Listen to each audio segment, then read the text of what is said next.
Um milionário ofereceu 100 milhões a um menino pobre se ele abrisse seu cofre impossível. Todos riram da humilhação, mas o que aconteceu depois silenciou a sala inteira. 100 milhões de reais. Eduardo Silveira bateu palmas com força enquanto apontava para o menino descalço que tremia diante do cofre de titânio suíço.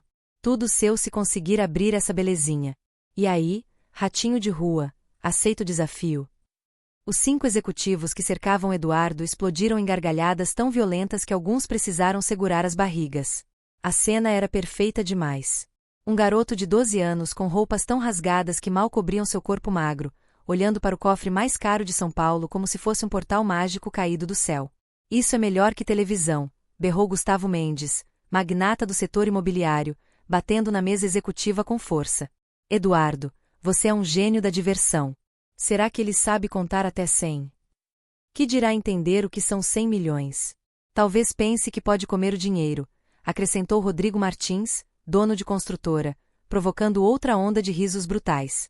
Marina segurava o cabo da vassoura com mãos que tremiam tão violentamente que a madeira batia ritmicamente contra o piso de mármore importado. Cada batida era como um tambor, marcando sua humilhação absoluta. Era funcionária da limpeza do edifício havia 7 anos e havia cometido o erro imperdoável de trazer seu filho ao trabalho porque não tinha dinheiro para pagar alguém que cuidasse dele. Senhor Silveira, Marina murmurou, sua voz tão baixa que mal se ouvia sobre as gargalhadas. Por favor, a gente já vai embora. Meu filho não vai tocar em nada. Eu prometo que...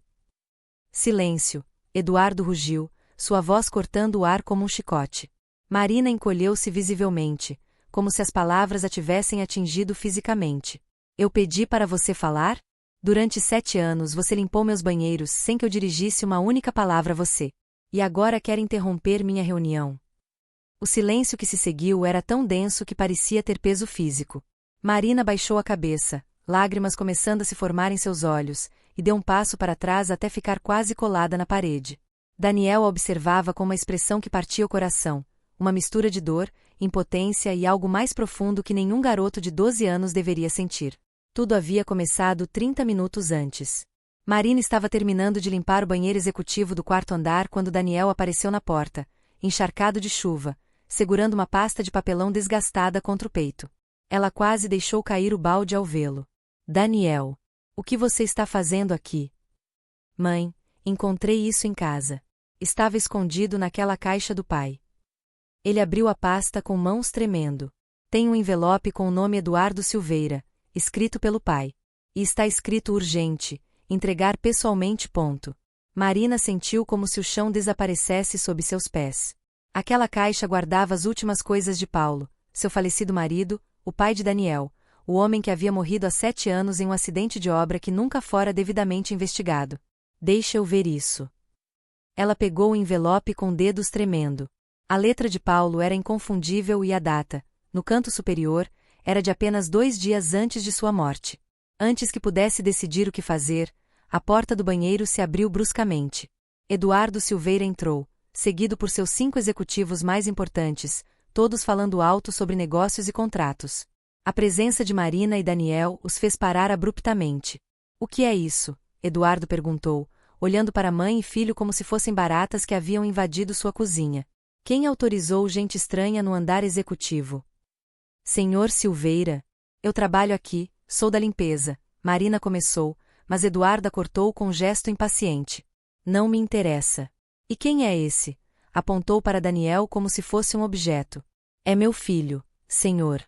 Eu não tinha com quem deixar ele hoje e achou que poderia transformar meu edifício em creche. Eduardo interrompeu com voz carregada de desdém. Gustavo, lembra aquele memo que mandamos sobre funcionários trazendo família para o trabalho? Lembro. Demissão imediata. Gustavo respondeu com um sorriso cruel. Marina sentiu o mundo girar. Aquele emprego, por mais humilhante que fosse, era tudo o que tinha. Sem ele, não conseguiria pagar nem o quarto minúsculo onde moravam. Por favor, senhor.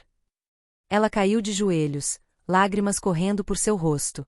Por favor, não me demita. Eu preciso desse emprego. Meu filho precisa comer, precisa de uniforme para a escola. Eu faço qualquer coisa. Trabalho de graça essa semana inteira, mas por favor, não me demita. Daniel sentiu algo quebrar dentro dele ao ver sua mãe de joelhos, implorando a homens que a olhavam como se fosse lixo. Seus punhos se fecharam com força, unhas cravando nas palmas das mãos. Que patético, Felipe comentou, tirando o celular. Vocês estão vendo isso? Isso deveria estar sendo gravado. Já estou gravando. Rodrigo mostrou seu dispositivo com uma risada maldosa. Isso vai direto para o grupo. Entretenimento garantido. Eduardo observava Marina de joelhos com expressão que misturava tédio e algo que poderia ser diversão. Então, seus olhos notaram o envelope que Daniel ainda segurava. O que você tem aí, garoto? Daniel engoliu seco. É uma carta. Meu pai escreveu para o senhor antes de morrer. Seu pai? Eduardo franziu a testa. E quem era seu pai? Paulo Silva. Ele era engenheiro. Trabalhava para o senhor há 7 anos. O nome atingiu Eduardo como um tapa. Seus olhos se arregalaram brevemente antes de ele recuperar a compostura. Paulo Silva. O engenheiro que morreu naquele acidente na Obra Santana. Não foi acidente, Daniel disse com voz baixa, mas firme. Foi negligência. A empresa terceirizou o trabalho elétrico para quem cobrou mais barato. Houve um curto enquanto meu pai verificava os sistemas. Ele morreu na hora. O silêncio que se seguiu era pesado. Gustavo trocou olhares desconfortáveis com Felipe. Aquela obra havia sido um desastre de relações públicas que custará milhões para abafar. Me dá isso aqui. Eduardo arrancou o envelope das mãos de Daniel com tanta força que rasgou a borda, abriu e começou a ler. Daniel observou enquanto o rosto do empresário mudava de cor. Primeiro empalideceu, depois ficou vermelho. Seus dedos apertaram o papel com tanta força que amassaram as bordas. De onde você tirou isso? Eduardo perguntou, a voz saindo como um rosnado baixo. Estava guardado com as coisas do meu pai. Minha mãe não sabia que existia. Eduardo leu novamente, olhos voando sobre as páginas. Eram números, relatórios, evidências de algo que ele claramente não queria que existisse. Isso é interessante, Eduardo disse finalmente, dobrando os papéis e os colocando no bolso interno do paletó com movimentos deliberadamente calmos. Mas Daniel podia ver a tensão em sua mandíbula, a veia pulsando em sua têmpora. Sabe, garoto? Seu pai era um homem inteligente, muito inteligente. Eduardo começou a caminhar em círculos ao redor de Daniel, como um predador cercando a presa. Mas tinha um defeito, achava que inteligência valia mais que poder. E olha onde isso levou. Morto em obra porque não sabia quando manter a boca fechada, Felipe acrescentou com crueldade calculada. Cale a boca. Daniel explodiu, surpreendendo todos com a força em sua voz. Você não tem direito de falar do meu pai. Ele valia mais que todos vocês juntos. A sala ficou completamente silenciosa.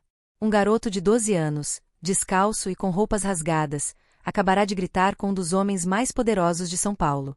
Eduardo parou de caminhar e se virou lentamente para Daniel. Um sorriso perigoso se formou em seu rosto. Sabe, eu gostei de você, garoto. Tem coragem. Estupidez também, mas principalmente coragem. Ele olhou para os outros executivos. Que tal tornarmos isso interessante? O que você tem em mente? Gustavo perguntou, já sorrindo antecipadamente. Eduardo caminhou até a parede lateral e pressionou um painel escondido. A parede deslizou, revelando um cofre enorme, metálico, com uma roda de combinação e painel digital. Este cofre custou 5 milhões de reais, Eduardo anunciou com orgulho obsceno. Foi fabricado na Suíça pela Susan Werner. Tem tecnologia militar, scanners biométricos e um sistema de trava que nem os melhores especialistas do mundo conseguiram abrir sem a combinação correta. Ele se virou para Daniel com aquele sorriso cruel ainda no rosto. Vou fazer uma proposta, ratinho. Se você conseguir abrir este cofre sem usar força, sem ferramentas, apenas descobrindo a combinação, eu te dou 100 milhões de reais e sua mãe mantém o emprego. Marina soltou um soluço engasgado. Senhor Silveira, por favor, isso é crueldade. Ah, não acha justo, Eduardo a interrompeu com falsa surpresa. Então vamos tornar mais interessante. Se seu filho falhar em abrir o cofre, você é demitida imediatamente. Sem aviso prévio, sem indenização. E garanto que nenhuma outra empresa desta região vai te contratar. Vou me certificar disso pessoalmente. Isso é desumano, Marina chorou, mas Eduardo apenas deu de ombros. É o mundo real, querida. Alguns nascem para servir, outros para serem servidos. Seu filho quer bancar o herói. Deixa ele tentar. Daniel olhou para sua mãe chorando, depois para os homens sorrindo com crueldade, finalmente, para o cofre impossível. Sabia que era uma armadilha. Sabia que Eduardo estava usando a situação para humilhá-los ainda mais, mas também sabia algo que esses homens não sabiam. Eu aceito, Daniel disse com voz firme. Não, Marina gritou. Daniel, não faça isso. Vamos embora. Eu encontro outro emprego. A gente se vira. A gente sempre se vira, mãe. Daniel a interrompeu gentilmente, limpando uma lágrima do rosto dela. Mas já estou cansado de só nos virarmos. Chegou a hora de mudar o jogo. Ele se virou para Eduardo. Mas eu também tenho condições. A sala explodiu em risadas ainda mais altas. O garoto tem condições. Felipe gargalhou. Isso fica cada vez melhor. Quais condições? Eduardo perguntou com diversão mal disfarçada. Se eu abrir o cofre, não quero 100 milhões para mim. Daniel disse claramente. Quero que esse dinheiro vire um fundo educacional para filhos de funcionários, e quero que minha mãe tenha um trabalho de verdade, não limpando banheiros. E quer mais alguma coisa? Meu carro, minha empresa, minha alma. Eduardo zombou, mas havia algo em seus olhos que Daniel não conseguiu decifrar. Só quero dignidade para pessoas que trabalham duro e merecem respeito. Daniel respondeu. O silêncio que se seguiu era diferente. Até os executivos mais cínicos sentiram algo desconfortável se mexendo em seus estômagos. Tudo bem, Eduardo disse finalmente. Você tem 30 minutos. Abre o cofre com suas condições, falha e sua mãe está demitida, com minha garantia pessoal de que nunca mais trabalhará nesta cidade. Ele verificou seu relógio de diamantes. O tempo começa agora. Daniel caminhou até o cofre. Suas pernas tremiam, mas ele as forçou a se moverem. Podia ouvir as risadas atrás de si, os comentários cruéis sobre quanto tempo levaria para desistir. Colocou suas mãos sobre a superfície fria do metal e fechou os olhos. Meu pai era engenheiro civil, ele disse em voz alta, surpreendendo a todos, mas tinha outro emprego, algo que fazia para ganhar dinheiro extra para minha educação.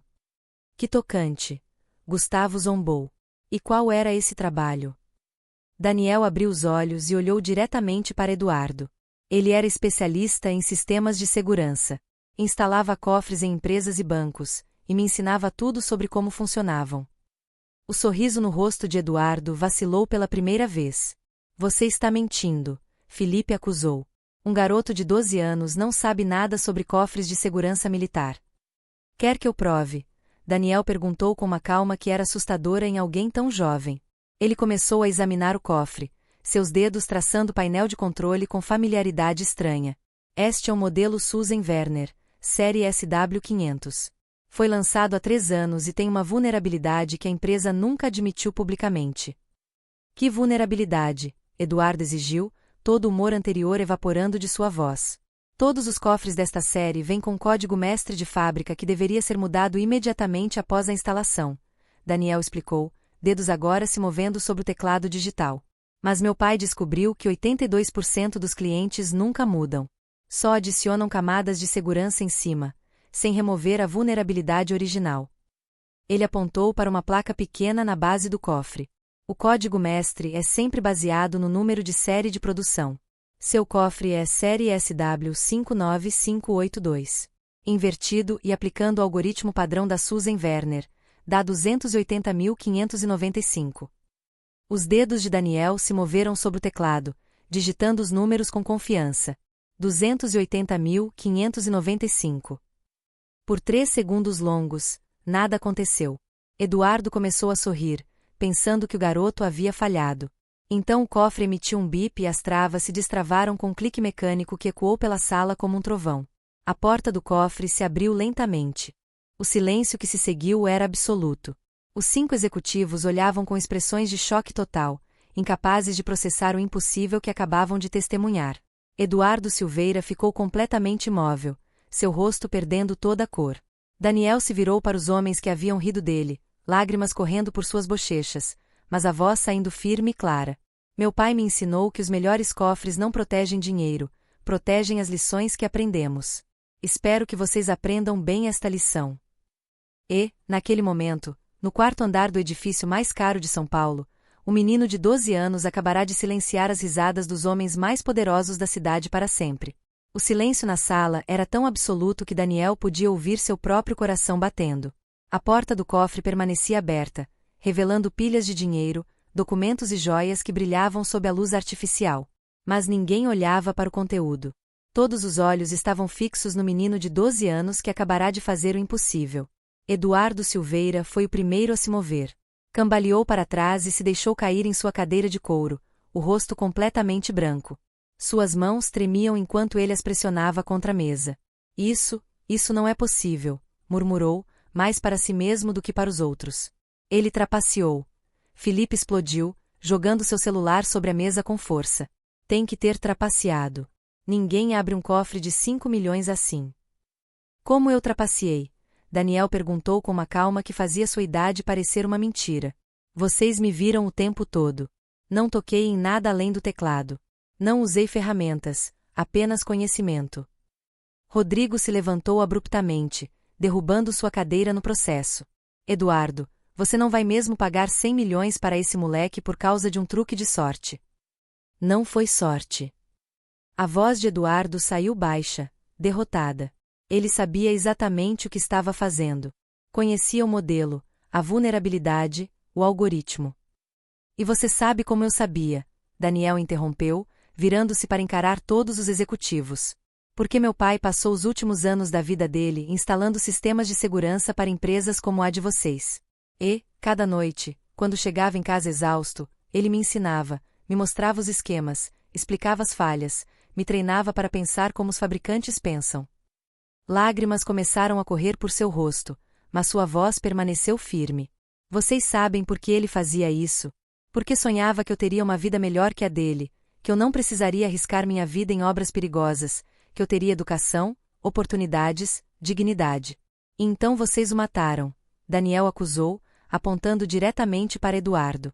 Escolheram economizar dinheiro em vez de contratar profissionais qualificados. Meu pai morreu eletrocutado porque vocês terceirizaram o trabalho elétrico para a empresa que cobrou mais barato, mesmo sabendo que não tinham certificação adequada. Isso não é verdade, Gustavo se levantou, mas sua voz carecia de convicção. Foi um acidente imprevisível. Mentira. A voz de Marina cortou o ar como um trovão. Todos se viraram para a mulher que tinha estado invisível contra a parede, agora dando um passo à frente com olhos brilhando de fúria e dor. Vocês pagaram 3 milhões para a família do eletricista, que também morreu naquele dia, para ficarem quietos.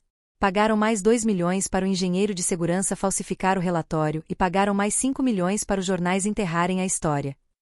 Marina tirou um papel dobrado do bolso de seu uniforme de limpeza. Suas mãos tremiam enquanto desdobrava. Eu sei disso porque encontrei este relatório na gaveta do Sr. Silveira quando estava limpando seu escritório há 3 anos. Fiz uma cópia, guardei, e durante 3 anos, limpei os banheiros do homem que matou meu marido e cobriu tudo com dinheiro. O silêncio que se seguiu era carregado de choque absoluto. Eduardo olhava para Marina como se a estivesse vendo pela primeira vez. Você sabia esse tempo todo? Sabia, Marina confirmou, lágrimas agora caindo livremente. E cada dia que vinha trabalhar aqui era como engolir vidro. Ver o senhor passar por mim sem nem me olhar, ver seus amigos rindo e bebendo vinho que custava mais que meu salário mensal. Ver a riqueza construída sobre o sangue do meu marido. Então, por que não denunciou? Felipe exigiu. Por que não foi à polícia? Porque eu tinha um filho de 5 anos para criar sozinha, Marina gritou, a voz quebrando completamente. Porque sem o emprego eu não conseguiria pagar aluguel. Porque, quando tentei falar com o advogado, ele me disse que empresas como a sua têm advogados melhores e que eu perderia tudo tentando lutar. Ela se virou para Daniel com uma expressão de amor e dor misturados. Então, engoli meu orgulho, aceitei a humilhação, limpei banheiros e fingi que não sabia que estava trabalhando para os assassinos do meu marido, porque meu filho precisava comer, precisava de uniforme para a escola, precisava de mãe viva, não de mãe orgulhosa e morta de fome. Daniel caminhou até sua mãe e a abraçou enquanto ela desmoronava em soluços. Os executivos observavam a cena com expressões variando de desconforto a algo que poderia ser vergonha. Eduardo se levantou lentamente, caminhou até onde mãe e filho se abraçavam e ficou parado, olhando para o papel que Marina ainda segurava. Posso ver isso, Perguntou com voz baixa. Marina o encarou com olhos vermelhos de lágrimas. Por um longo momento, pareceu que ia recusar. Então estendeu o papel com mãos tremendo. Eduardo leu em silêncio. Daniel observou enquanto o rosto do empresário mudava, cada linha que lia parecendo adicionar anos à sua aparência. Quando terminou, suas mãos estavam tremendo tanto quanto as de Marina. Isso é minha assinatura, Eduardo murmurou, apontando para o final do documento. Eu autorizei o pagamento do suborno. Eu assinei o relatório falsificado. Eduardo, não fale mais nada, Gustavo advertiu, pegando seu celular. Vou ligar para nossos advogados agora. Não admita nada. Cale a boca, Gustavo, Eduardo disse com uma voz cansada que ninguém havia ouvido antes. Estou cansado. Cansado de mentir, de encobrir, de comprar silêncios. Ele se virou para Marina e Daniel. Vocês estão certos. Eu matei Paulo Silva, não diretamente, mas minhas decisões, minha ganância, minha priorização de lucro sobre segurança mataram seu marido, seu pai. Não podemos ter essa conversa aqui, Felipe praticamente gritou. Eduardo, pense no que está fazendo.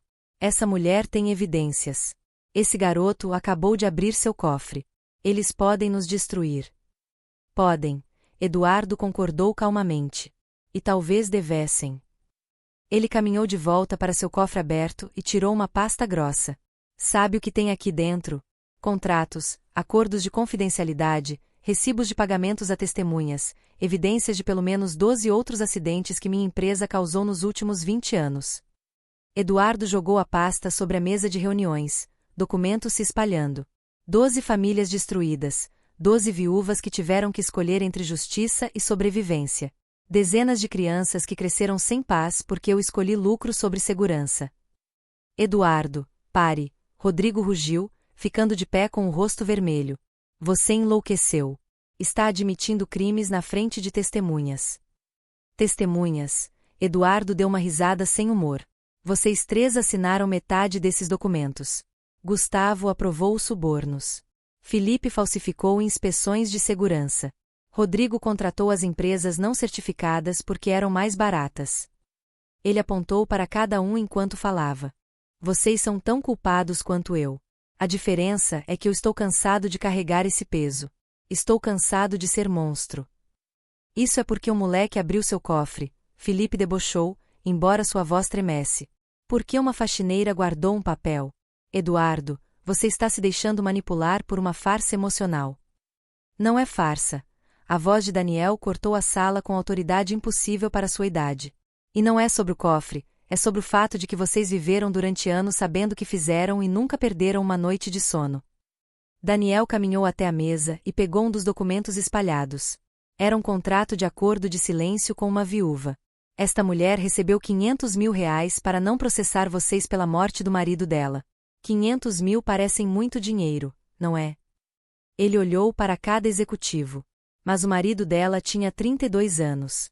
Se tivesse vivido até os 70, teria trabalhado mais 38 anos. Mesmo ganhando apenas R$ 5.000 por mês, isso seria mais de 2 milhões. Vocês pagaram menos de um quarto do que ele teria ganhado. E ela aceitou porque estava desesperada. Você não entende de negócios, Gustavo disse com desdém. No mundo real, isso se chama resolver um problema. Resolver um problema, Daniel repetiu, a voz aumentando. Vocês criaram um problema, mataram essas pessoas e então trataram as famílias como se fossem apenas números em uma planilha de custos. Francisco Santos, o sexto executivo que tinha ficado silencioso até agora, finalmente falou. O garoto está certo. Todos se viraram para ele, surpresos. Francisco era o mais velho dos executivos, próximo dos 60 anos, e tinha a reputação de ser o mais frio e calculista do grupo. Francisco, não você também, Rodrigo gemeu. Durante 40 anos construí minha fortuna fazendo exatamente o que Eduardo está descrevendo, Francisco continuou, ignorando Rodrigo. Cortei custos onde podia. Escolhi fornecedores mais baratos. Ignorei regulações de segurança porque as multas eram mais baratas que a conformidade. Ele se levantou e caminhou até onde Daniel estava. E sabe o resultado? Tenho R$ 1 bilhão no banco, 3 ex-esposas que me odeiam, 2 filhos que não falam comigo há anos e nenhuma pessoa no mundo que choraria se eu morresse amanhã. Francisco olhou para Marina e Daniel. Mas vocês têm algo que nenhuma quantia de dinheiro pode comprar. Têm um ao outro. Têm a memória de um homem que valeu a pena conhecer. Têm dignidade que ninguém conseguiu tirar, não importa o quanto tentassem. Isso é o discurso mais ridículo que já ouvi, Felipe zombou. Francisco, você ficou senil. Está propondo que nos tornemos pessoas emocionais e fracas. Não. Estou propondo que paremos de ser monstros, Francisco respondeu calmamente. Então fez algo que chocou todos na sala, ajoelhou-se diante de Marina. Meu nome é Francisco Santos. Há 15 anos, minha construtora causou um acidente que matou 4 trabalhadores. Paguei as famílias para ficarem quietas e nunca perdi uma hora de sono. Hoje, olhando para você e seu filho, percebo que desperdicei minha vida inteira.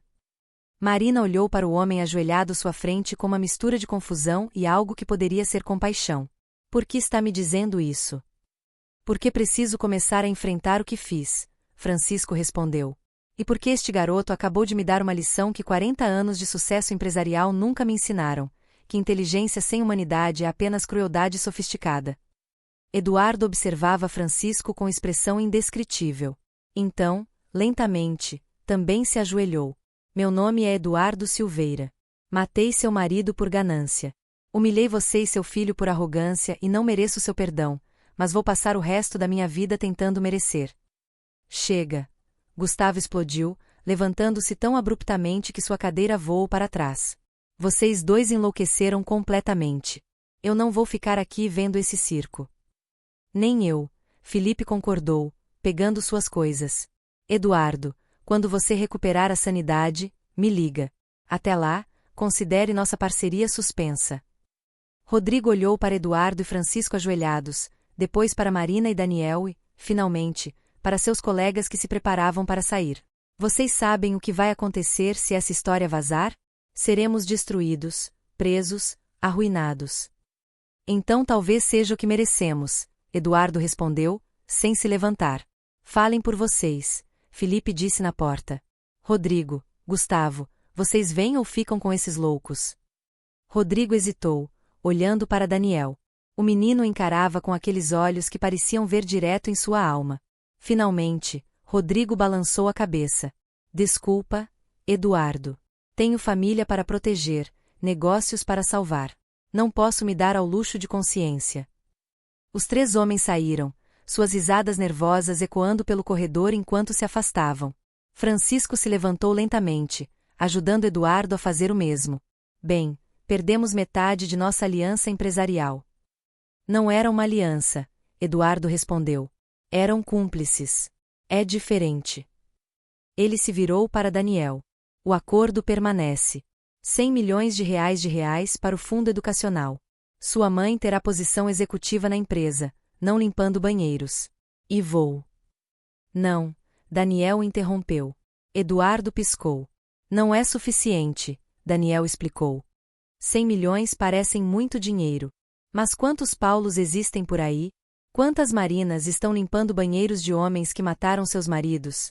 Quantas crianças estão crescendo sem pais porque empresas escolheram lucro sobre segurança? O que você está propondo? Francisco perguntou com genuína curiosidade. Daniel caminhou até o cofre ainda aberto e pegou um dos documentos. Estes são os nomes de 12 famílias que receberam pagamentos de silêncio. Quero que cada uma delas receba compensação real. Não só dinheiro, mas pedidos públicos de desculpa, reconhecimento de que não foram acidentes, mas negligência. Isso nos destruirá legalmente, Eduardo disse, mas não como objeção, apenas como observação. Sim, Daniel concordou. Mas o senhor acabou de dizer que estava cansado de ser monstro. Monstros escondem seus crimes, pessoas fazem reparações. Marina colocou a mão no ombro de seu filho.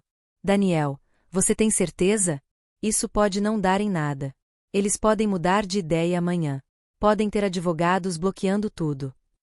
Eu sei, mãe, Daniel respondeu suavemente.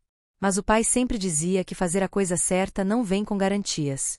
Você faz porque é certo, não porque é seguro.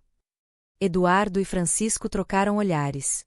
Havia algo passando entre eles, uma comunicação silenciosa de homens que tinham passado décadas construindo impérios sobre fundações podres e agora viam a possibilidade de reconstruir sobre algo sólido.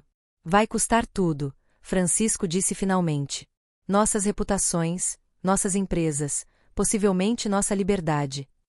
Mas teremos algo que perdemos há muito tempo, Eduardo completou. Teremos nossas almas de volta. Ele estendeu a mão para Daniel. Você tem um acordo. Não só os 100 milhões para o fundo educacional, mas compensação real para todas as famílias afetadas, pedidos públicos de desculpa e reforma completa de nossas políticas de segurança. Daniel olhou para a mão estendida. Era a mão de um homem que tinha ordenado a morte de seu pai, que tinha humilhado sua mãe, que tinha vivido décadas como predador. Mas também era a mão de um homem que tinha escolhido mudar, que tinha se ajoelhado, que estava disposto a sacrificar tudo para fazer o certo. Daniel apertou a mão de Eduardo. Uma última coisa, Daniel disse. Aquele envelope que meu pai escreveu, o que estava nele? Eduardo pegou os papéis do bolso e os estendeu. Evidências completas de que a obra Santana tinha violações de segurança conhecidas. Seu pai documentou tudo, os relatórios falsificados, os contratos com empresas não certificadas, até conversas gravadas em que eu e outros executivos discutíamos aceitar o risco para economizar dinheiro. Ele estava construindo um caso, Francisco murmurou, lendo sobre o ombro de Eduardo. Paulo Silva estava reunindo evidências para nos expor. E morreu antes que pudesse, Marina disse com voz quebrada. Morreu tentando salvar outras pessoas de sofrer o que sabia que íamos sofrer. Não morreu em vão, Daniel disse firmemente, pegando os papéis de volta. Porque hoje, 7 anos depois, essas evidências finalmente vão servir ao propósito que ele pretendia. Vão proteger trabalhadores, vão forçar mudanças, vão fazer a diferença. Eduardo sentiu lágrimas se formando em seus olhos pela primeira vez em décadas. Seu pai era melhor homem morto do que o vivo. E ainda é, Daniel concordou, sem crueldade, apenas com honestidade. Mas o senhor tem chance de mudar isso. Tem chance de viver o resto de sua vida sendo o tipo de homem que meu pai já era. Naquele momento, no quarto andar do edifício mais caro de São Paulo, 3 pessoas fizeram um pacto que mudaria tudo. Um menino que tinha perdido seu pai, uma mulher que tinha engolido humilhação por amor e um empresário que tinha finalmente aberto o cofre mais importante de todos, o cofre de sua própria humanidade. 3 dias depois do confronto que havia mudado tudo, Daniel acordou com o som de vidro quebrando. Eram 4 da manhã e a janela minúscula do quarto que dividia com sua mãe estava em pedaços no chão. Uma pedra enrolada em papel jazia entre os cacos. Marina se levantou de um pulo, puxando Daniel para trás dela instintivamente. Suas mãos tremiam enquanto ela pegava a pedra e desenrolava o papel. As palavras escritas em letras vermelhas pareciam sangrar na página. Ratos que mexem em coisas grandes são esmagados. Última chance. Desistam. Daniel sentiu o coração disparar. Nos 3 dias desde que havia aberto o cofre de Eduardo, ele e Marina tinham se encontrado com advogados que Eduardo havia contratado para começar o processo de compensação das famílias. Tinham reunido evidências, tinham começado a construir um caso, mas claramente alguém não estava feliz com isso. Mãe, precisamos ligar para o Eduardo, Daniel disse, já pegando o celular barato que Eduardo havia dado a eles especificamente para emergências. Antes que pudesse discar, o telefone tocou. Era Eduardo. Sua voz estava tensa e urgente. Vocês estão bem? Receberam alguma ameaça? Nossa janela foi quebrada agora mesmo, Marina respondeu, a voz tremendo. Tem uma pedra com ameaça. Como você sabia? Porque minha casa foi invadida esta noite. Levaram cópias de todos os documentos que estávamos reunindo. As evidências originais que seu marido compilou desapareceram. Daniel sentiu como se tivesse levado um soco no estômago. Mas você tinha feito cópias, certo? Tinha. Estavam em um cofre diferente no meu escritório. A voz de Eduardo era pesada de derrota. Fui lá há 1 hora. O cofre estava aberto, vazio. Alguém conhecia o código. Como isso é possível? Marina perguntou. Mas Daniel já sabia a resposta.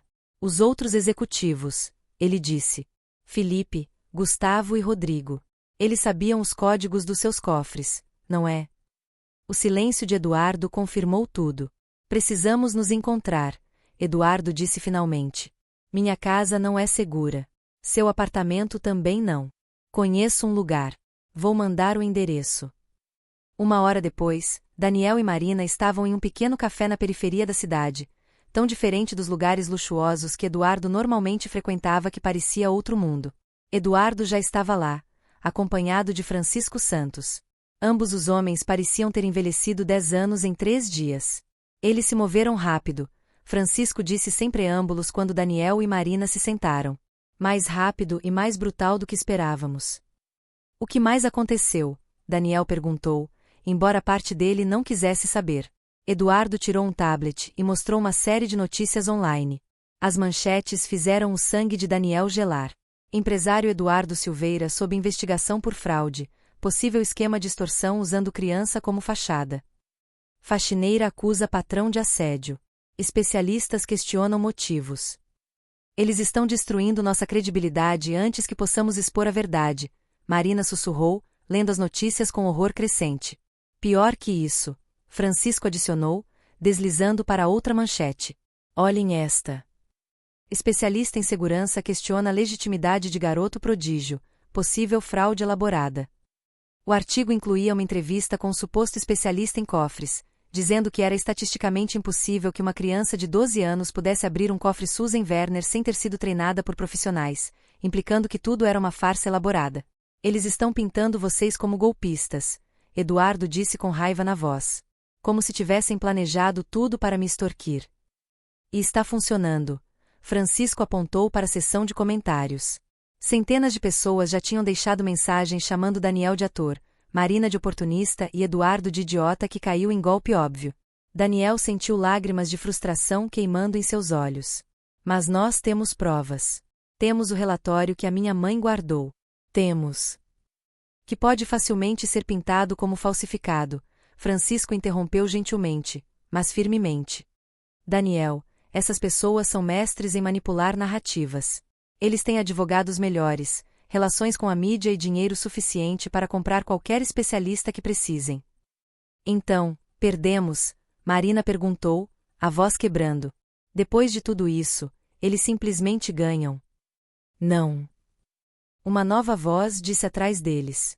Todos se viraram para ver uma jovem mulher na casa dos 25 anos, cabelos escuros presos em rabo de cavalo, olhos determinados que pareciam muito com os de Eduardo. Ela carregava uma pasta de couro cara e vestia roupas que custavam mais que o salário mensal de Marina. Carolina. Eduardo se levantou abruptamente, choque evidente em sua voz. O que você está fazendo aqui? Impedindo você de desistir, Carolina respondeu, puxando uma cadeira e se sentando sem ser convidada. Ela olhou para Daniel e Marina com uma intensidade que os fez recuar ligeiramente. Então vocês são a faxineira e o garoto prodígio que viraram o mundo do meu pai de cabeça para baixo. Carolina, eu posso explicar, Eduardo começou, mas ela levantou a mão. Não precisa, já sei de tudo. Ela abriu a pasta e espalhou documentos sobre a mesa. Sabe por que sei? Porque passei os últimos 3 dias investigando cada detalhe desta história. E sabe o que descobri? Ela apontou para Daniel. Descobri que Paulo Silva era considerado um dos melhores engenheiros de sua geração. Descobri que ele tinha reputação impecável de honestidade. Descobri registros de que ele realmente trabalhava como consultor de sistemas de segurança nos finais de semana. Carolina se virou para Marina. Descobri que você trabalhou 7 anos no edifício do meu pai sem uma única reclamação, sem um único dia de falta, sempre chegando mais cedo e saindo mais tarde que seu horário. Descobri que você recusou 2 oportunidades de trabalho melhor porque não podia pagar o transporte mais caro. Finalmente, ela olhou para Eduardo com uma mistura de dor e decepção. E descobri que meu pai, que você, causou a morte de pelo menos 12 pessoas em acidentes de trabalho evitáveis, que pagou famílias para ficarem quietas, que falsificou relatórios de segurança. Eduardo baixou a cabeça, incapaz de encarar a filha. Carolina, Você me criou dizendo que sucesso vinha de trabalho duro e integridade, Carolina continuou, a voz tremendo de emoção. Me fez acreditar que nossa riqueza era limpa, que nossos negócios eram éticos.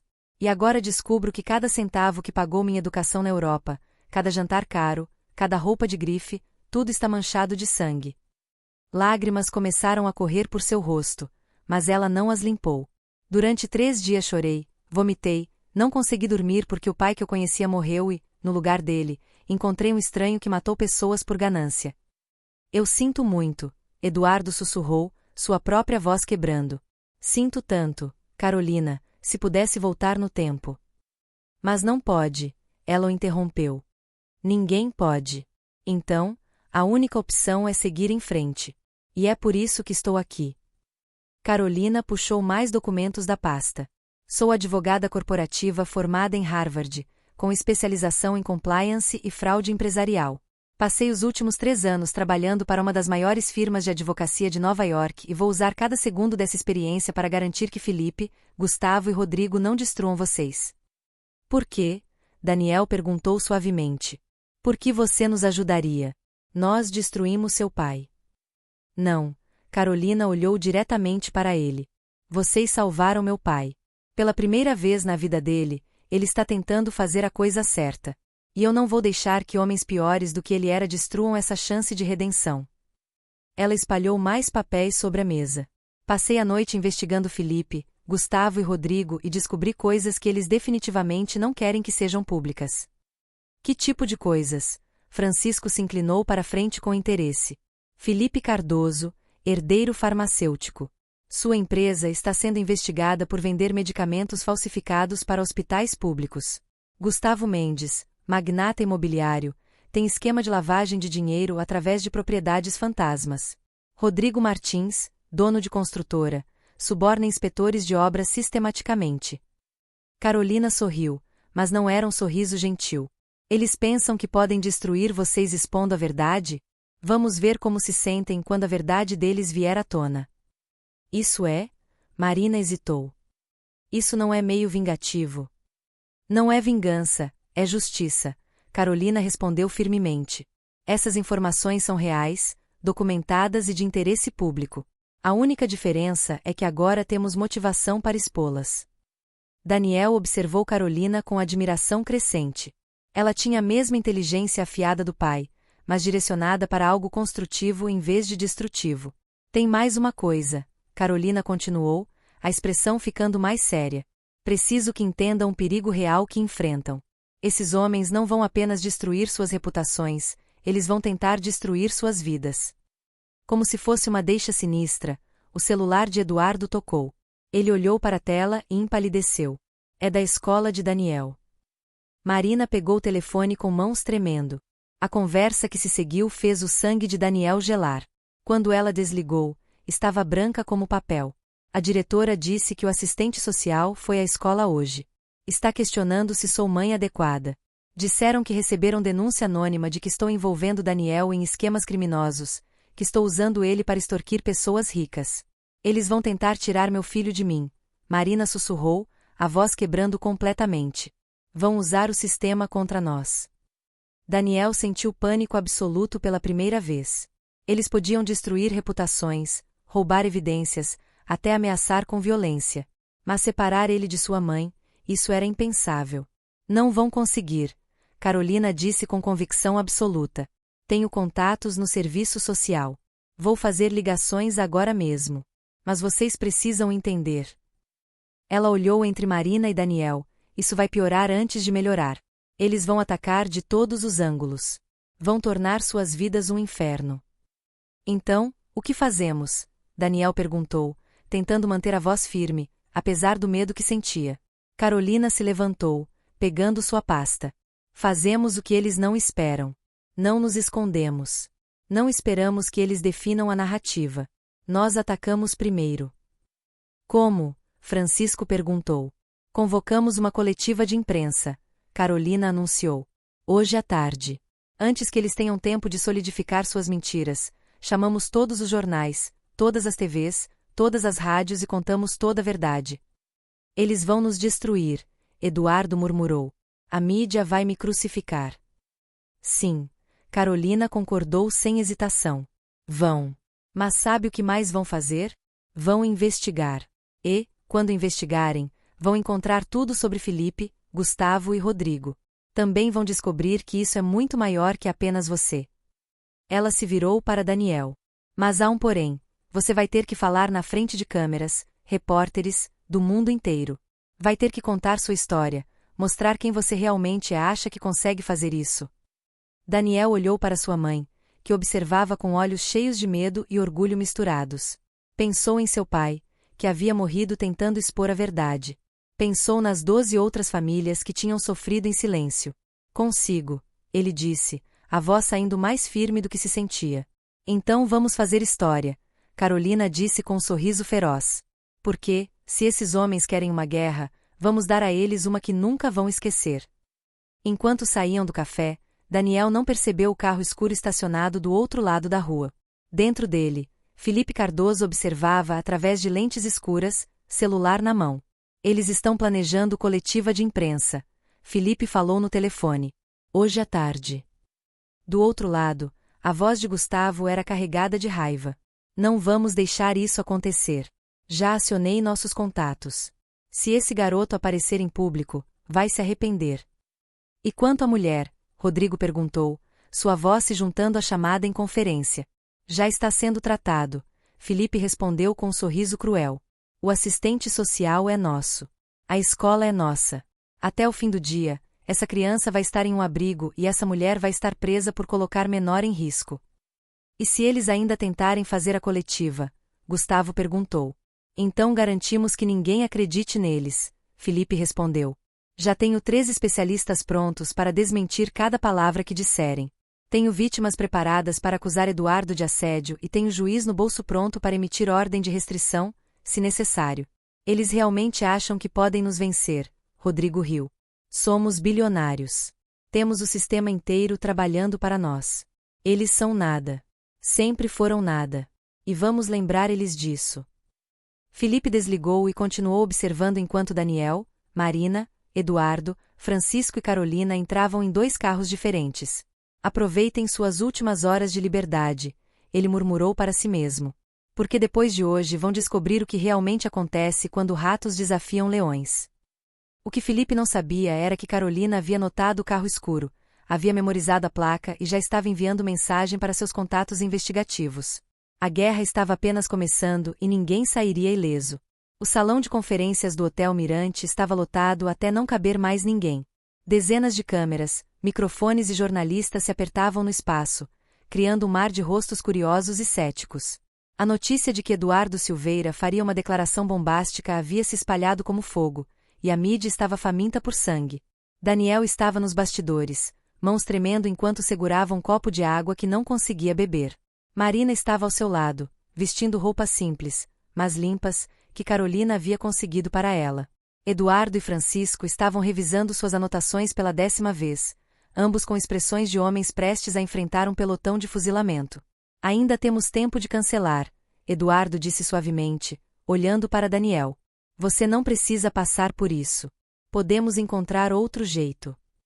Não existe outro jeito, Carolina respondeu antes que Daniel pudesse falar. Ela estava vestida profissionalmente, tablet na mão, completamente no controle. Eles já controlam a narrativa. Esta é nossa única chance de virá-la. Mas ele é uma criança. Marina protestou pela 100ª vez. Colocá-lo na frente daquela multidão, fazer ele reviver a morte do pai. Mãe, Daniel a interrompeu gentilmente, pegando sua mão. O pai morreu tentando proteger pessoas. Morreu porque tinha coragem de enfrentar homens poderosos. Se eu não fizer isso agora, então a morte dele não significou nada. Marina puxou o filho para um abraço apertado, lágrimas correndo silenciosamente por seu rosto. Um assistente apareceu na porta. 5 minutos, Senhor Silveira. Carolina verificou o celular mais uma vez. Felipe, Gustavo e Rodrigo estão lá fora. Trouxeram seus próprios advogados e pelo menos 3 especialistas preparados para desmentir vocês. Também identificamos 2 repórteres que estão definitivamente no bolso deles. Que alegre, Francisco murmurou, mas havia determinação em seus olhos. Uma última coisa. Carolina se virou para todos. Não importa o que aconteça lá fora, não importa o que eles digam ou façam, nós mantemos a verdade simples, direta, sem embelezamentos. A verdade é poderosa o suficiente. Eles caminharam para o palco em fila, Eduardo, depois Francisco, Marina, Daniel e, finalmente, Carolina.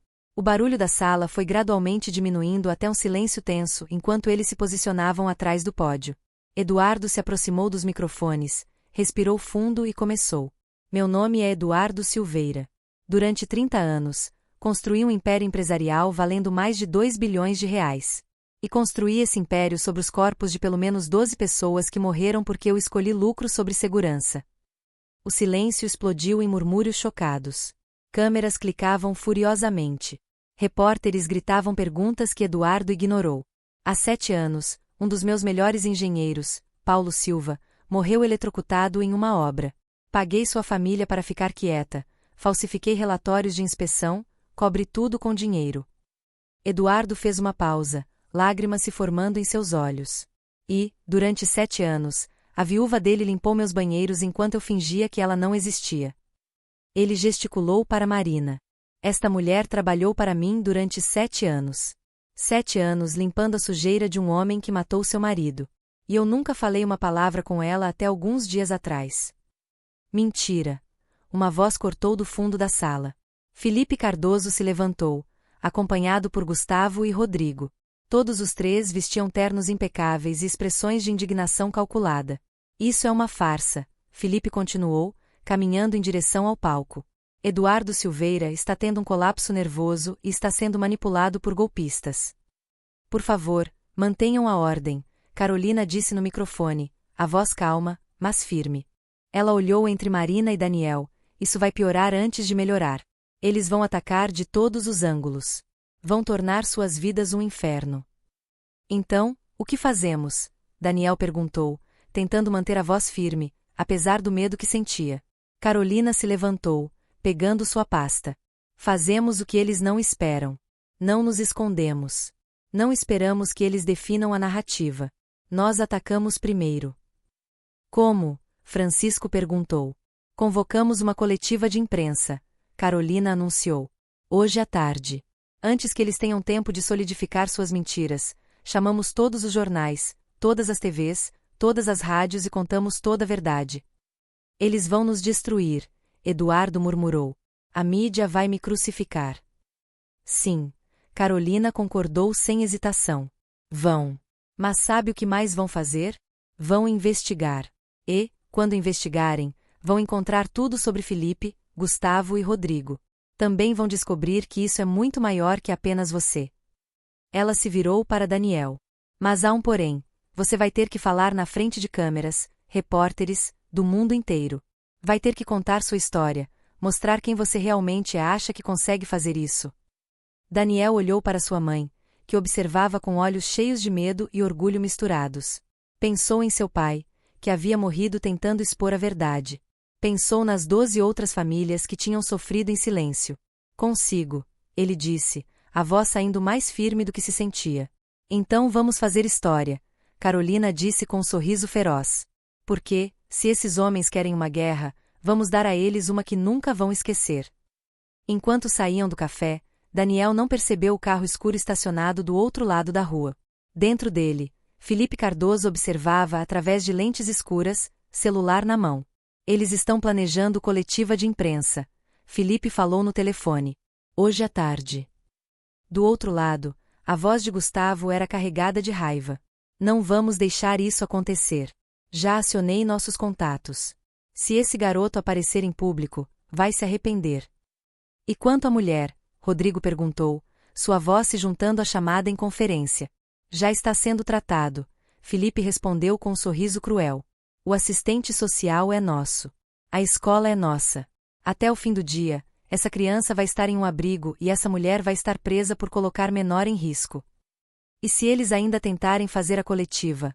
Gustavo perguntou. Então garantimos que ninguém acredite neles, Felipe respondeu. Já tenho 3 especialistas prontos para desmentir cada palavra que disserem. Tenho vítimas preparadas para acusar Eduardo de assédio e tenho juiz no bolso pronto para emitir ordem de restrição, se necessário. Eles realmente acham que podem nos vencer, Rodrigo riu. Somos bilionários. Temos o sistema inteiro trabalhando para nós. Eles são nada. Sempre foram nada. E vamos lembrar eles disso. Felipe desligou e continuou observando enquanto Daniel, Marina, Eduardo, Francisco e Carolina entravam em 2 carros diferentes. Aproveitem suas últimas horas de liberdade, ele murmurou para si mesmo.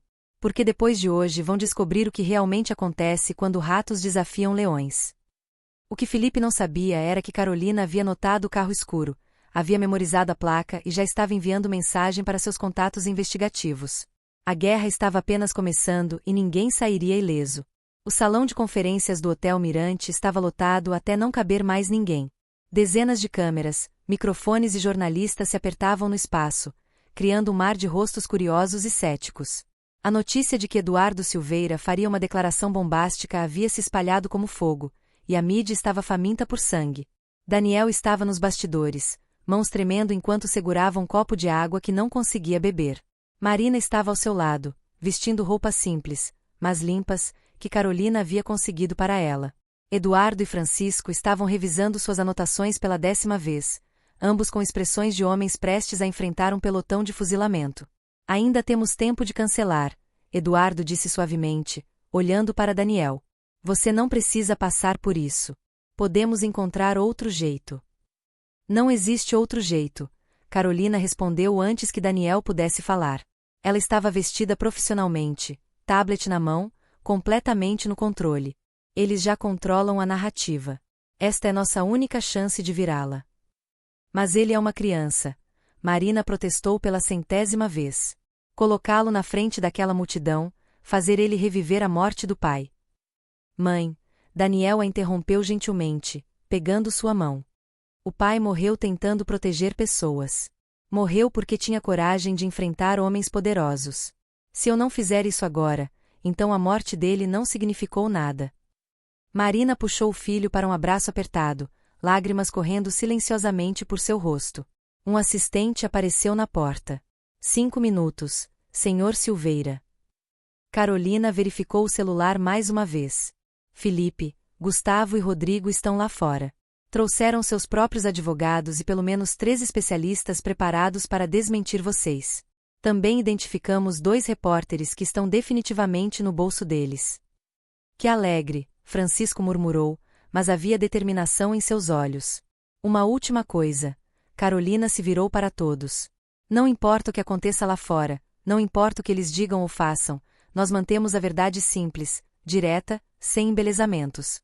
A verdade é poderosa o suficiente. Eles caminharam para o palco em fila, Eduardo, depois Francisco, Marina, Daniel e, finalmente, Carolina. O barulho da sala foi gradualmente diminuindo até um silêncio tenso enquanto eles se posicionavam atrás do pódio. Eduardo se aproximou dos microfones, respirou fundo e começou. Meu nome é Eduardo Silveira. Durante 30 anos, construí um império empresarial valendo mais de 2 bilhões de reais. E construí esse império sobre os corpos de pelo menos 12 pessoas que morreram porque eu escolhi lucro sobre segurança. O silêncio explodiu em murmúrios chocados. Câmeras clicavam furiosamente. Repórteres gritavam perguntas que Eduardo ignorou. Há 7 anos, um dos meus melhores engenheiros, Paulo Silva, morreu eletrocutado em uma obra. Paguei sua família para ficar quieta, falsifiquei relatórios de inspeção, cobre tudo com dinheiro. Eduardo fez uma pausa, lágrimas se formando em seus olhos. E, durante 7 anos, a viúva dele limpou meus banheiros enquanto eu fingia que ela não existia. Ele gesticulou para Marina. Esta mulher trabalhou para mim durante 7 anos. 7 anos limpando a sujeira de um homem que matou seu marido. E eu nunca falei uma palavra com ela até alguns dias atrás. Mentira. Uma voz cortou do fundo da sala. Felipe Cardoso se levantou, acompanhado por Gustavo e Rodrigo. Todos os 3 vestiam ternos impecáveis e expressões de indignação calculada. Isso é uma farsa, Felipe continuou, caminhando em direção ao palco. Eduardo Silveira está tendo um colapso nervoso e está sendo manipulado por golpistas. Por favor, mantenham a ordem, Carolina disse no microfone, a voz calma, mas firme. Haverá tempo para perguntas. Perguntas? Gustavo riu alto. Vocês querem que façamos perguntas? Tragam os especialistas. 3 homens de terno se levantaram em diferentes partes da sala. O primeiro se aproximou do palco com uma prancheta. Sou o professor Henrique Alves, especialista em sistemas de segurança. Analisei as alegações de que uma criança de 12 anos abriu um cofre Susan Werner série SW500 e posso afirmar categoricamente que é impossível. Ele virou para enfrentar as câmeras. Esses cofres possuem tecnologia militar. Mesmo especialistas com décadas de experiência não conseguiriam abrir sem a combinação correta. A ideia de que uma criança fez isso é absurda, a menos que a combinação fosse fornecida previamente, o segundo especialista acrescentou, levantando-se, o que sugere fortemente que tudo foi encenado. Daniel sentiu suas bochechas queimando. Sabia que isso viria, mas ouvir especialistas chamando de mentiroso na frente do mundo inteiro era mais doloroso do que imaginara. Posso responder a isso? Daniel perguntou baixinho para Carolina. Ela assentiu e ajustou o microfone para sua altura. Daniel caminhou para frente, forçando suas pernas a não tremerem. Professor Alves, o senhor disse que é especialista em sistemas de segurança. Pode me dizer qual é a vulnerabilidade conhecida dos cofres Susan Werner série SW500? O professor piscou, claramente não esperando ser questionado. Não existe vulnerabilidade conhecida. É por isso que são considerados os mais seguros. Errado, Daniel respondeu calmamente.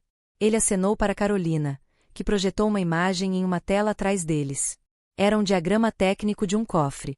Os cofres série SW500, lançados entre anos específicos, têm um código mestre de fábrica baseado no número de série invertido.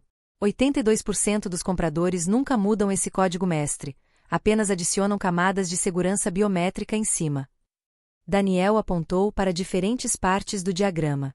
Meu pai, Paulo Silva, documentou essa vulnerabilidade enquanto trabalhava como consultor de segurança. Ele descobriu que a própria Susan Werner sabia disso, mas não comunicava aos clientes porque reduziria as vendas. Isso é ridículo, o professor protestou, mas sua voz soava menos confiante. É? Carolina interveio, projetando outro documento. Este é um relatório interno da Susan Werner de 3 anos atrás, obtido através de fontes legais, admitindo exatamente essa vulnerabilidade e recomendando que não fosse tornada pública. O murmúrio na sala aumentou. Repórteres começaram a gritar perguntas para o professor, que de repente parecia muito menos confiante. Ainda assim, o terceiro especialista se levantou. Isso não prova que o garoto realmente abriu o cofre. Poderia ter sido encenado. Eu filmei tudo, uma nova voz disse da plateia. Todos se viraram para ver Rodrigo Martins se levantando, segurando seu celular. No dia da suposta abertura do cofre, eu estava gravando toda a interação para entretenimento. Tenho o vídeo completo. Ele sorriu cruelmente.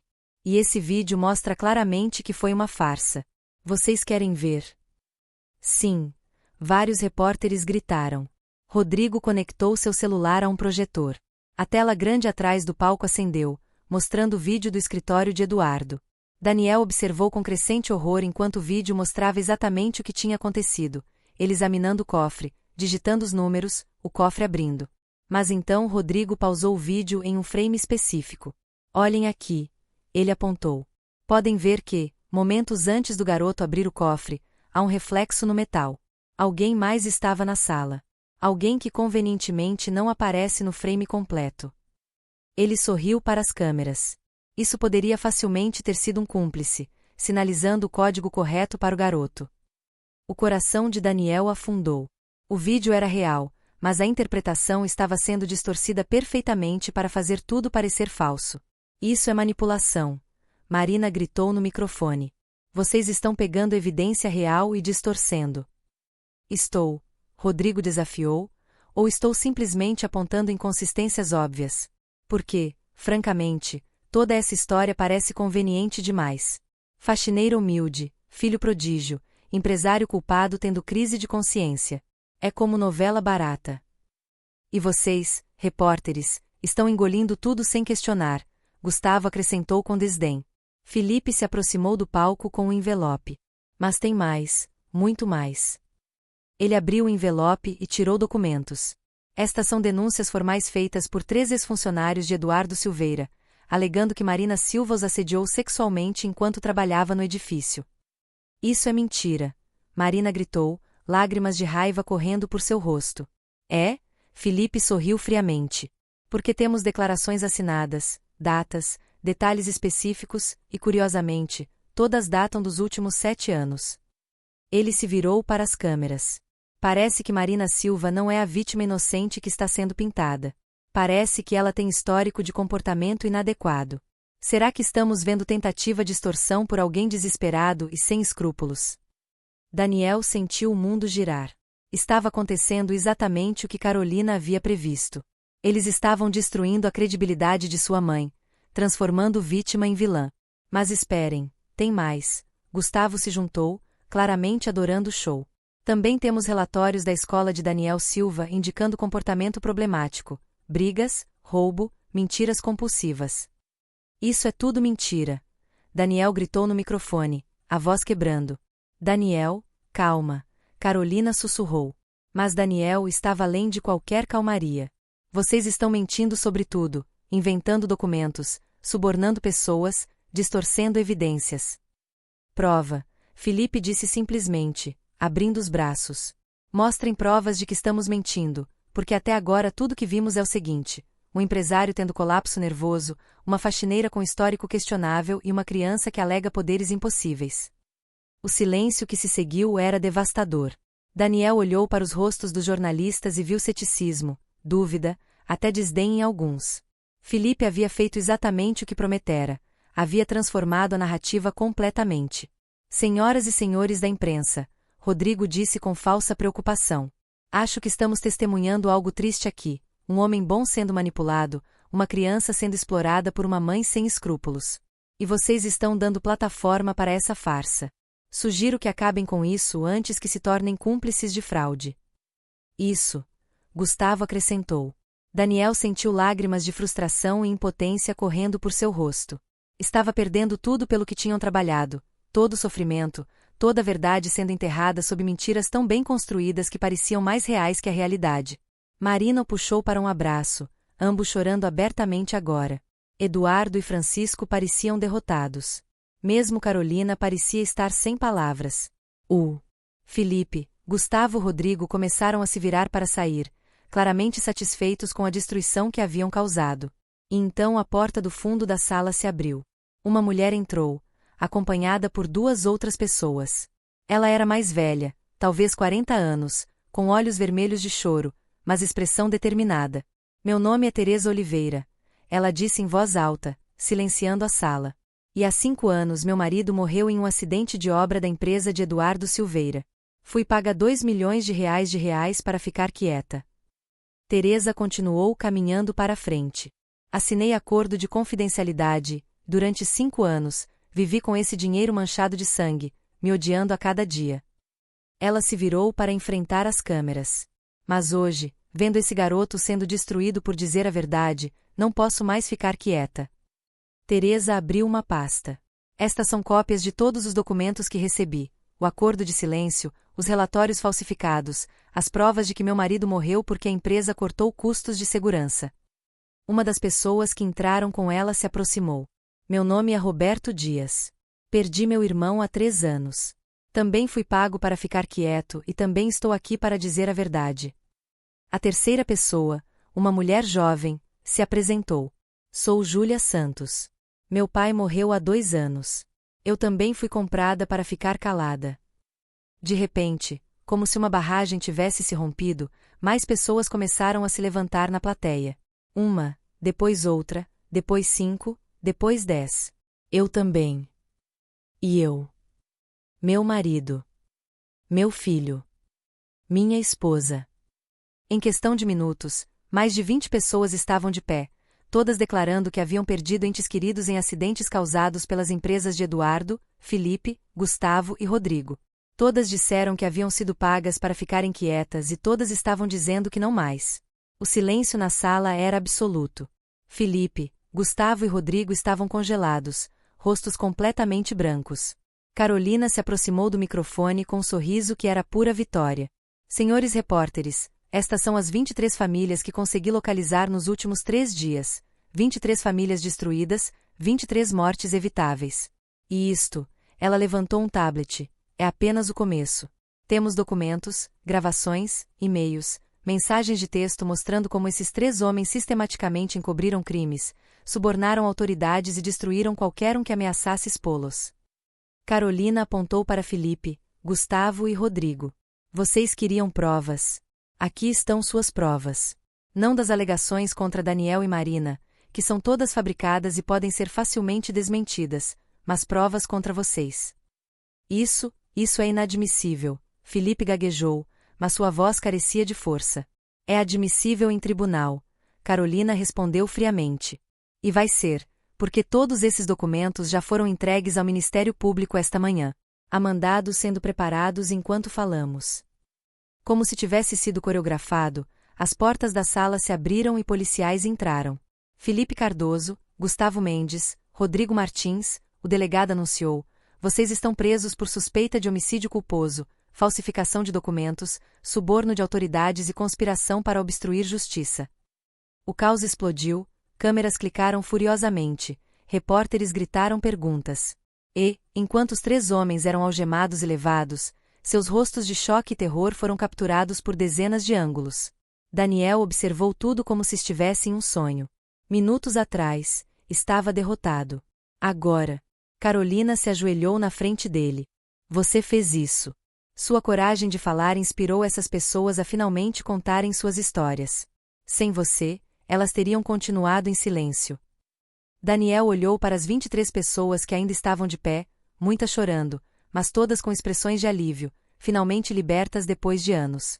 Meu pai estaria orgulhoso, ele perguntou com voz pequena. Teresa Oliveira se aproximou e pegou suas mãos. Seu pai está orgulhoso.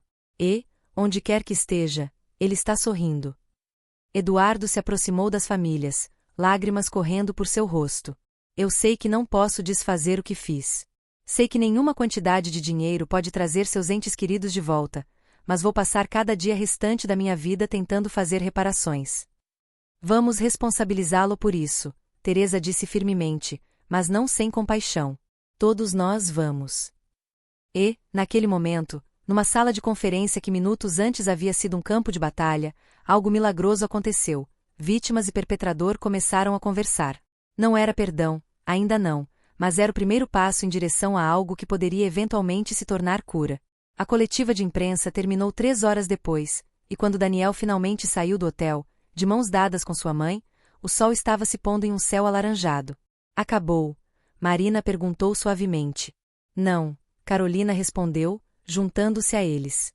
Ainda tem muito trabalho, julgamentos, compensações, reformas. Mas o pior passou, Eduardo acrescentou. A verdade está exposta e não pode mais ser enterrada. Daniel olhou para trás, para o hotel, onde uma batalha havia sido travada e vencida, não com dinheiro ou poder, mas com coragem e verdade. O pai diria que esse foi apenas o começo, ele murmurou. E ele estaria certo, Marina respondeu, abraçando seu filho. Porque histórias de justiça nunca terminam com uma única batalha. Elas continuam, evoluem, crescem e inspiram outras a começar. 6 meses depois, Daniel ajustou a gravata que ainda parecia estranha em seu pescoço. Aos 13 anos, vestir terno para uma cerimônia oficial ainda era território desconhecido, mas Marina havia insistido que este dia merecia roupas especiais. Você está lindo, Marina disse, ajeitando o colarinho do filho. Ela própria estava diferente, cabelos cortados profissionalmente, vestido elegante, mas simples, e algo em seus olhos que Daniel não via há anos: paz. Eles estavam no saguão do recém-reformado Centro Educacional Paulo Silva, um prédio de 3 andares que antes era um armazém abandonado e agora brilhava com tinta fresca e esperança renovada. Em 2 horas, 100 famílias chegariam para a cerimônia de inauguração do fundo educacional que mudaria suas vidas. Nervoso, Carolina perguntou, aproximando-se. Nos 6 meses desde a coletiva de imprensa, ela havia se tornado não apenas aliada, mas praticamente família. Sua relação com Eduardo ainda era complicada. Feridas tão profundas não curam rapidamente, mas eles estavam tentando. Aterrorizado, Daniel admitiu. Vou ter que fazer um discurso na frente de toda aquela gente. Você enfrentou bilionários cruéis numa sala cheia de câmeras. Carolina sorriu. Comparado àquilo, isso é fichinha. Eduardo apareceu de um corredor lateral, acompanhado de Francisco.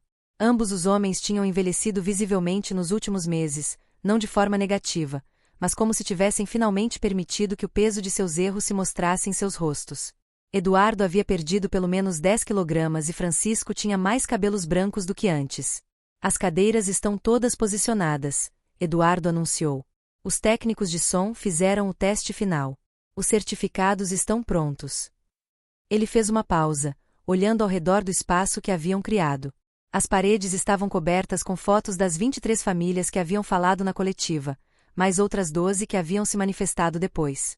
No centro do saguão, uma fonte de água fluía tranquilamente com uma placa que dizia: em memória de todos aqueles que perdemos, que suas histórias se tornem rios de mudança. Paulo ficaria orgulhoso, Francisco disse suavemente, colocando a mão no ombro de Marina. De tudo isso, de você, do Daniel, da coragem que vocês tiveram. Marina limpou uma lágrima. Nos 6 meses desde a coletiva, muita coisa havia mudado. Os julgamentos de Felipe, Gustavo e Rodrigo estavam em andamento. Os 3 enfrentavam acusações de homicídio culposo, fraude e dezenas de outros crimes. As empresas deles estavam sendo desmontadas, ativos vendidos para pagar compensações. Eduardo e Francisco também enfrentavam processos, mas de natureza diferente. Haviam se declarado culpados imediatamente, cooperado totalmente com as investigações e dedicado cada centavo que podiam para reparações. Ainda assim, ambos sabiam que provavelmente passariam tempo na prisão. Não importa o que o juiz decidir, Eduardo havia dito semanas atrás, vale a pena. Pela primeira vez em décadas, consigo me olhar no espelho. Um grupo de crianças entrou correndo pelo saguão, rindo e brincando. Eram alguns dos primeiros beneficiários do fundo. Filhos de famílias que tinham perdido pais, mães, irmãos nas obras fatais. Agora tinham bolsas completas, mentores, apoio psicológico e, mais importante, esperança. Senhor Daniel, uma menina de 8 anos correu até ele. Chamava-se Sofia, filha de um trabalhador que havia morrido 5 anos atrás. Olha o que aprendi. Ela abriu um caderno mostrando problemas de matemática perfeitamente resolvidos. Daniel se ajoelhou para ficar na altura dela. Isso está incrível, Sofia. Você está indo tão bem. É porque agora tenho tempo para estudar. Ela disse com seriedade que quebrava o coração. Antes eu tinha que trabalhar ajudando minha mãe a vender coisas na rua, mas agora ela tem emprego de verdade e eu posso ir para a escola todo dia. A mãe de Sofia se aproximou, limpando lágrimas. Não sei como agradecer. Vocês nos devolveram o futuro. O futuro sempre foi seu, Marina disse gentilmente. Nós apenas removemos os obstáculos que não deveriam existir. Mais famílias começaram a chegar. Teresa Oliveira, que havia sido a primeira a se manifestar na coletiva, entrou com seus 3 filhos. Roberto Dias trouxe a mãe idosa, que chorou ao ver a foto de seu filho falecido na parede. Júlia Santos estava acompanhada do namorado, ambos estudantes universitários agora. Eu nunca pensei que veria este dia, Teresa disse, abraçando Daniel e Marina. Passei 5 anos me odiando por aceitar o dinheiro de sangue, mas vocês transformaram essa dor em algo bonito. Francisco se aproximou dela, visivelmente nervoso. Teresa, eu sei que não tenho direito de pedir nada, mas posso falar com você? Teresa o encarou com expressão indecifrável. Nos 6 meses desde a coletiva, ela e Francisco haviam conversado algumas vezes durante as reuniões de planejamento do fundo, mas sempre mantendo distância profissional. Pode falar, ela disse finalmente. Eu preciso dizer que sinto muito pelo seu marido, pela sua dor, por ter escolhido dinheiro em vez de fazer o certo. Francisco tinha lágrimas nos olhos. Sei que desculpas não trazem ninguém de volta, mas estou tentando viver de forma que honre a memória de todos aqueles que meus erros tiraram deste mundo. Teresa ficou em silêncio por um longo momento, então, surpreendendo todos, estendeu a mão. Não é perdão, ainda não, mas é reconhecimento de que você está tentando. E isso é um começo.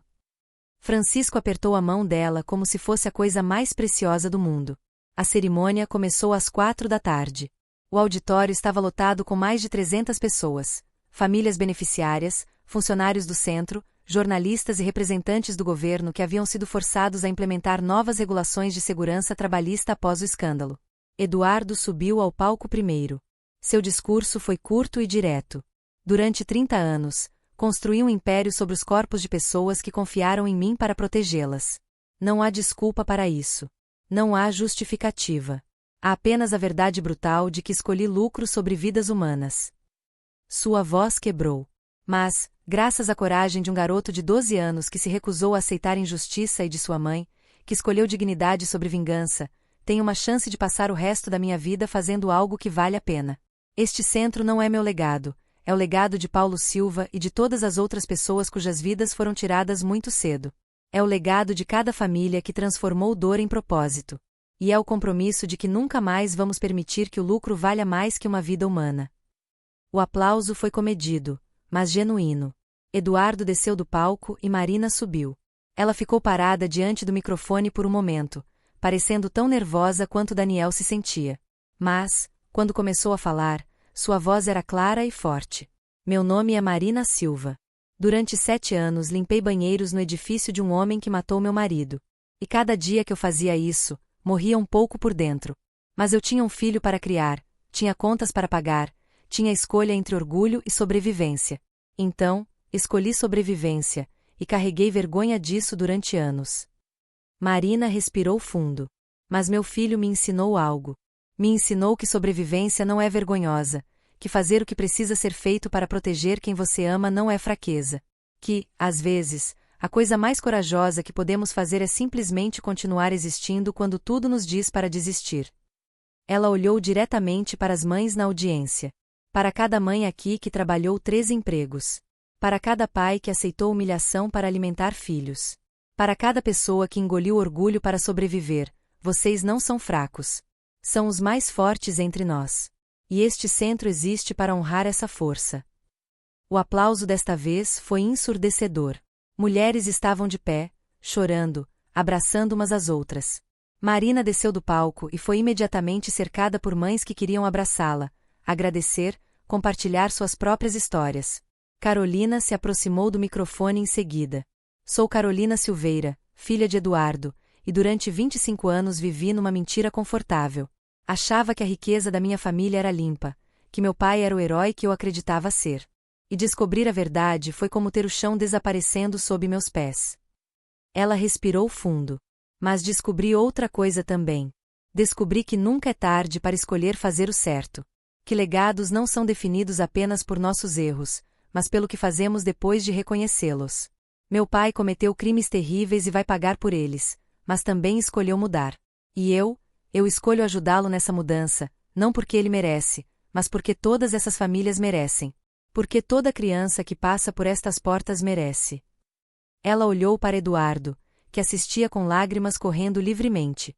Ainda estou aprendendo a conhecer quem meu pai realmente é, mas, pela primeira vez, acho que posso ficar orgulhosa do homem que ele está se tornando. Finalmente, foi a vez de Daniel. Suas pernas tremiam enquanto subia ao palco.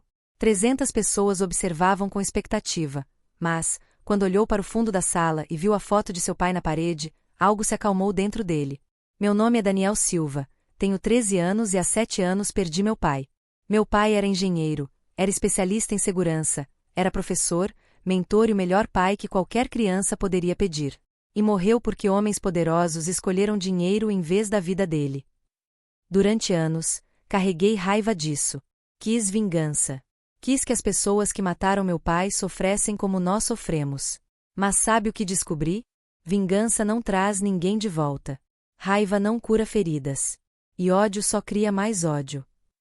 Daniel fez uma pausa, limpando lágrimas. O que funciona é transformar dor em propósito. É pegar a pior coisa que já aconteceu com você e usar isso para garantir que não aconteça com ninguém mais. Meu pai morreu tentando expor a verdade. E, agora, através deste centro, através de cada criança que recebe educação, através de cada família que encontra esperança, meu pai continua vivo. Porque legados verdadeiros não são sobre quanto dinheiro você deixa ou quantos prédios têm seu nome. São sobre quantas vidas você toca, quantas pessoas se tornam melhores por terem conhecido você, quanto do mundo fica melhor porque você existiu. Daniel olhou diretamente para as câmeras gravando. Então, se você está assistindo isso e perdeu alguém que amava, se está carregando uma dor que parece impossível de suportar, saiba que essa dor não precisa ser o fim da história. Pode ser o começo de algo bonito. Pode ser o momento que transforma a vítima em herói, que transforma a perda em legado, que transforma lágrimas em rios de mudança que fluem para sempre. O silêncio que seguiu durou apenas um segundo antes de a sala explodir em aplausos. Mas Daniel mal ouviu. Estava olhando para sua mãe, que o observava com mais amor e orgulho do que palavras poderiam expressar. Quando desceu do palco, Sofia correu até ele e o abraçou com força. Quando eu crescer, ela disse com voz determinada, vou ser como você. Vou ajudar pessoas. Vou fazer meu pai ficar orgulhoso lá do céu. Daniel se ajoelhou e segurou os ombros dela. Sofia, seu pai já está orgulhoso. E você não precisa esperar crescer para ajudar pessoas. Só de estar aqui, Só de estudar e sonhar e se recusar a desistir, você já está fazendo diferença. A cerimônia continuou com distribuição de certificados, apresentações dos programas de mentoria e tours pelo centro. Mas Daniel se afastou em algum momento, precisando de ar. Encontrou Marina do lado de fora, sentada em um banco, olhando para o céu que começava a escurecer. Você foi incrível lá dentro, ela disse quando ele se sentou ao lado. Aprendi com a melhor, Daniel respondeu, apoiando a cabeça em seu ombro. Ficaram sentados em silêncio por um momento, apenas sendo mãe e filho, sobreviventes, guerreiros. Mãe, Daniel disse finalmente, você acha que o pai pode nos ver agora? Marina olhou para as primeiras estrelas, começando a aparecer. Acho que seu pai está em cada criança que entra por aquelas portas, em cada família que encontra esperança, em cada momento em que escolhemos fazer o certo, mesmo quando é difícil. Então, sim.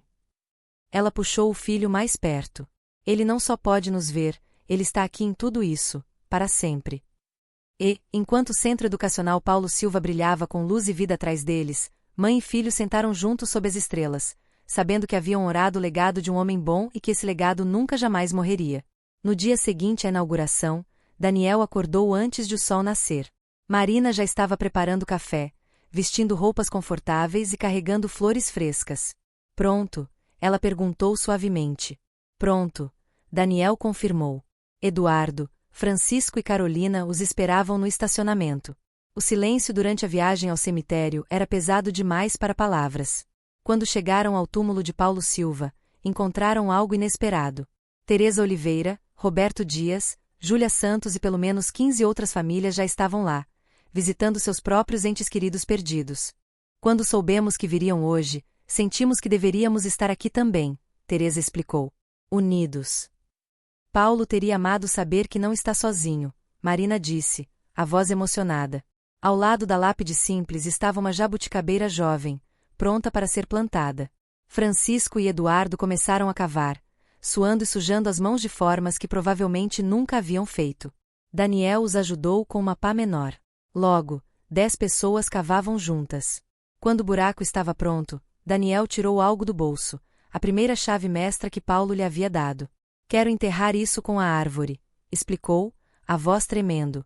Para que as raízes cresçam ao redor dela, para que parte do Pai sempre esteja aqui. Marina assentiu através das lágrimas. Daniel colocou a chave no fundo e, juntos, plantaram a árvore. Quando terminaram, Francisco colocou uma placa de bronze. Paulo Silva, de 1985 a 2018. Engenheiro, professor, pai, herói. Esta árvore crescerá durante 100 anos, assim como seu legado crescerá para sempre. Marina se ajoelhou, falando diretamente com o marido morto. Paulo, meu amor, eu fiz o que prometi.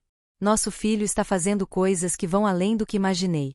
Sinto sua falta todos os dias, mas também sinto você em tudo de bom que acontece. Daniel se ajoelhou ao lado dela. Pai, passei 7 anos com raiva de que você me deixou, mas agora entendo. Você me deu tudo o que eu precisava. Centenas de famílias têm futuro agora por causa do que você me ensinou. Ele olhou para Eduardo e Francisco.